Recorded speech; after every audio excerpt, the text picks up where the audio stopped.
ქალბატონებმა დღევანდელი განცხადება ალბათ უფრო ღირებული არის მათთვის, ვისაც ჯერ კიდევ სჯეროდა, რომ ოცნების მხრიდან შეიძლება რაიმე შემოbrunება, რაიმე დათმობა, რაიმე შესმენადობა იყოს ან მიმრავლობა ევროკავშირის და ევროპული თემის მოწოდებების მიმართ.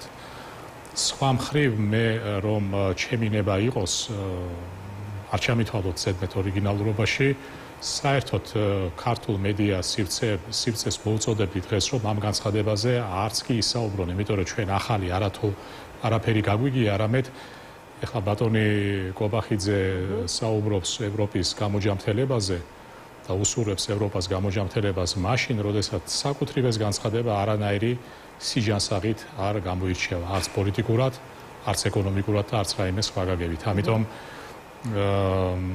ყველაზე კარგი პასუხი ალბათ ამ შემთხვევაში იქნებოდა აი ზედმეტი ყურადღების არ დათმობა, არ მიწნა ამ განცხადებისადმი, ვინაიდან პირადად ჩემთვის და ალბათ იმ ადამიანების, რომლებსაც კარგახნის წინ თუ არა შედარებით საკმაოდ დროის მანძილზე უკვე დაასკვნეს, რომ ეს პოლიტიკა არ არის მხოლოდ განცხადებიდან განცხადებამდე, ეს გეზი არ არის მხოლოდ დღიდან დღემდე ან თვიდან თვემდე. დღეს უკვე ეს არის გარკვეულწილად სისტემას შემქმნელი ხაზი, რომელსაც ოცნება არ გადაუხვევს მანამ სანამ. ეხლა მთავარი კითხვა ალბათ ამ შემთხვევაში არის მანამ ძალიან ბევრს ეკრანთან დრო რა არის მანამ სანამ.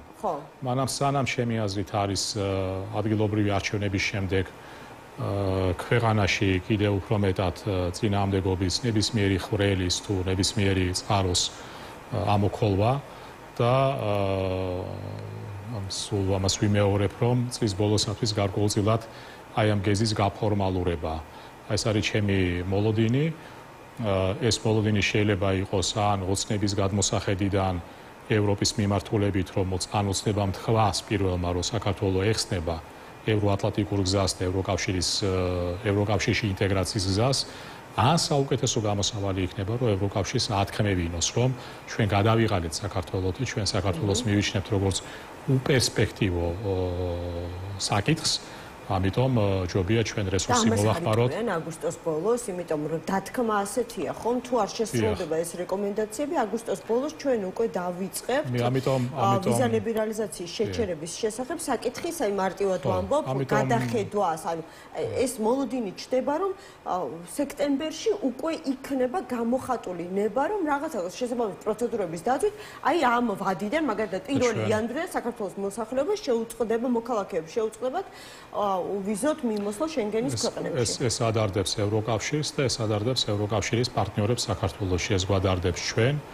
ვისთვისაც საქართველოს მიერ 3 ათწლეულის განმავლობაში გამრავლილი გზა არ გვინდა ჩაიაროს ამ გზამ ფუჭად, უშედეგოდ და ყოველგვარი ხელშესახები რეზულტატის გარეშე. მაგრამ ეს არავითარ შემთხვევაში, როგორც ჩანს, არ აღელვებს ქართულ ოცნებას.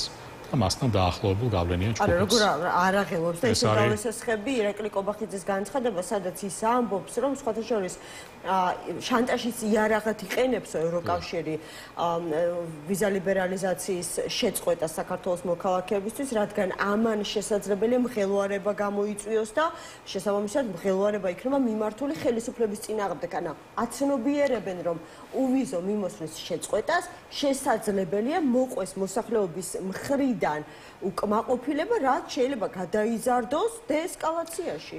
ჩემი აზრით, დღევანდელი განცხადება არის საინფორმაციო თვალსაზრისით პრევენციული ხასიათის მატარებელი, ვინაიდან მათ მხარად აქვთ გადაწყვეტილი, რომ არანაირი შემფრთხილი ნაბიჯები არ იქნება გადადგმული, არანაირი რეკომენდაციები ევროკავშირის მხრიდან არ იქნება გადადგმული, როდესაც ეს დაპირისპირება ევროკავშირსა და ევროპულ განწყობებს, მოდი ესე ვთქვათ, იმიტომ რომ ევროპული განწყობა გაცილებით უფრო დიდი არის ვიდრე ევროკავშირი და ის თანაბრად მოიაზრებს როგორც ჩვენს პარტნიორებს ევროკავშირში, ასევე ქართული საზოგადოების პროევროპულად განწყობილ ნაწილს, როდესაც ეს დაპირისპირება გადავა გადამწყვეტ ფაზაში, ეხლა ნუ მკითხავთ ამა რა ფორმა შეიძლება მიიღოს, ეხლა ამაზე წინასწარმეტყველება ძალიან რთული არის, ოცნებას ჰქონდეს თავისი ლეგენდა, ოცნებას ჰქონდეს თავისი ფაბულა, ოცნებას ჰქონდეს თავისი საინფორმაციო კუთხით გამართლება.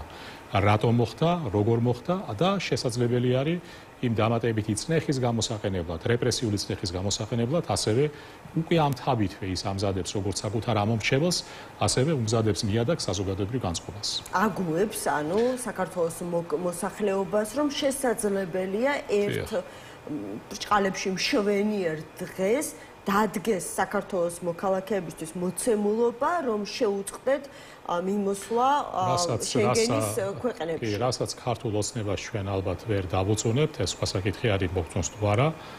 ეს არის გარკვეულწილად პროაქტიულობა საკუთარ საზოგადოებაზე, მათ შორის საკუთარი ამომრჩევლის სახით, ერთგვარი ჰიბრიდული საინფორმაციო ომის წარმოებაში. აი სწორედ დღეს ჩვენ ვიხილეთ წინსწრებით ასეთი საინფორმაციო ფონის შექმნა, როდესაც ფონის დაბევების პირობებში, განწყობების დაბევების პირობებში შეიძლება გაამტყუნო ის, ვინც მართალია და შეიძლება გაამართო ის, ვინც მტყუარი არის.